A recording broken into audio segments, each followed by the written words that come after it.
Bonjour. Cette petite vidéo pour remercier encore une fois Nicolas qui a construit ce bateau et qui a eu la gentillesse de bien vouloir le céder après 2 ans de travail.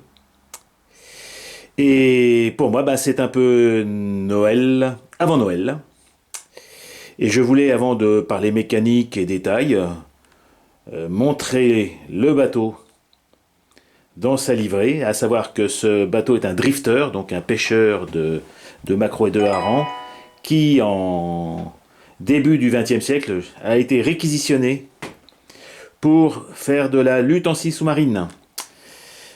Je vous passe la qualité de la finition de cette superbe maquette, puisque tout a été réalisé par Nicolas, sur la base d'un kit Moonfleet, sur lequel il a quand même bien travaillé.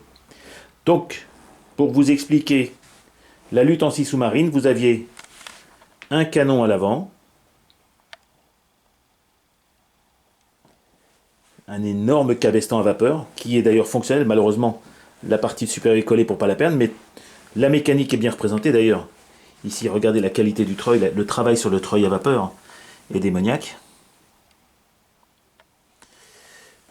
Je peux ouvrir les trappes. Hop, pour aller voir l'intérieur de la mécanique. Je vous le montrerai une autre fois. Là, c'est juste pour faire un petit coucou à Nicolas, pour lui montrer que son bébé est bien arrivé. Et donc, comme je vous disais que c'est un bateau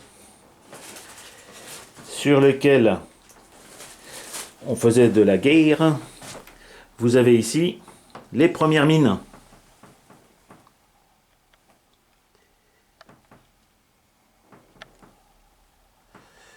Je vais en profiter d'ailleurs pour vous montrer. Alors, histoire de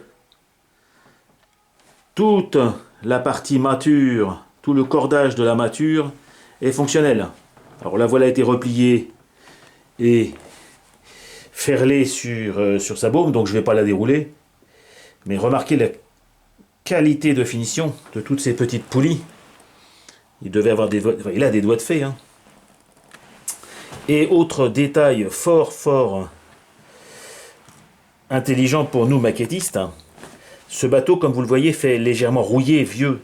En fait, il ne l'a pas trop sali, il ne l'a pas trop rouillé, mais il a utilisé la vraie technique de la rouille, c'est-à-dire qu'il a pris un tampon-jex ou un équivalent, qu'il a laissé mariner dans l'eau pour le désintégrer, et ensuite il a mélangé le résultat, donc la rouille, dans un mélange d'alcool et de vernis mat, pour l'appliquer très légèrement, parce que sur un bateau à cette échelle, vous vous doutez bien que les coulures ne doivent pas être exagérément représentées. Autre point amusant, ce bateau était, pour le pilote qui devait se trouver en haut, était protégé par des plaques qu'a représenté Nicolas, donc de simples plaques de bois renforcées d'un peu de métal. Je ne sais pas si ces plaques servaient à grand chose, mais enfin en tout cas, elles avaient le mérite d'être prévues pour les personnes à l'extérieur. Je ne suis pas sûr qu'à côté de ça, les vitres de la passerelle étaient blindées, donc c'était, allez, un petit détail. Vous remarquerez que la coque est à ses quilles anti-roulis légèrement sur l'avant.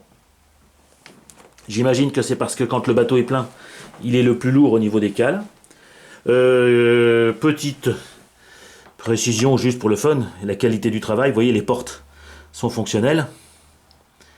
Donc si vous voulez descendre, je vous montrerai la mécanique. La mécanique est une mécanique du commerce que Nicolas n'a fait fonctionner qu'une fois ou deux. Alors j'ai encore une autre porte ici. Hop, hop. Et je vous laisse deviner en bas la mécanique si on arrive à voir quelque chose.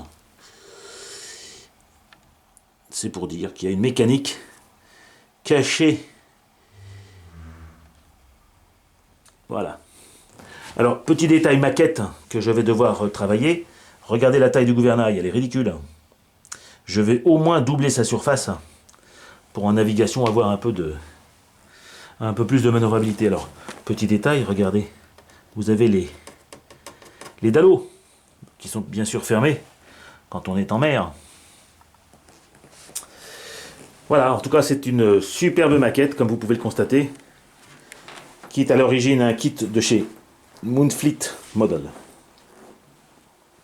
Elle doit mesurer 1,10 m, une bonne 22 cm de large et dépasser largement les 12 kg en ordre de marche.